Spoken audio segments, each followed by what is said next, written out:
Oil pressure gauge দ্বারা কীভাবে অয়েলের প্রেশারটা পরিমাপ করতে হবে সেটা আমরা এখন দেখবো সরাসরি।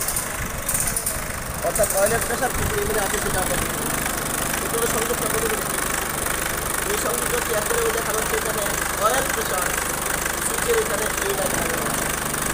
তারপরে এখানে আরপিএম হচ্ছে, যখন আমরা আরপিএম আইডিয়াল আরপিএম থাকবো তখন অবশ্যই 2 থেকে 2.5 বার অথবা কেজি পার বর্গ সেন্টিমিটার থাকবে, অথবা 2 থেকে 3ও হতে পারে।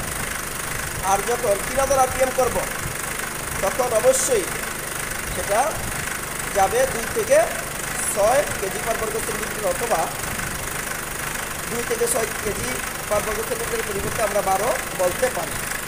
এখন আমরা ইঞ্জিনটা স্টার্ট অবস্থায় রেখেছি। এখন কী করবো, আইডল অবস্থায় দেখতে পাচ্ছি আমরা এই আরপিএম দেখা যাচ্ছে এখানে আইডল অবস্থায়। আইডল আরপিএম এখন আছে 2 এর ভিতরে আছে। এখন আমরা 3000 আরপিএম করে নিব। করেন দেখি 3000 আরপিএম করেন। অ্যাক্সিলারেটর দেন,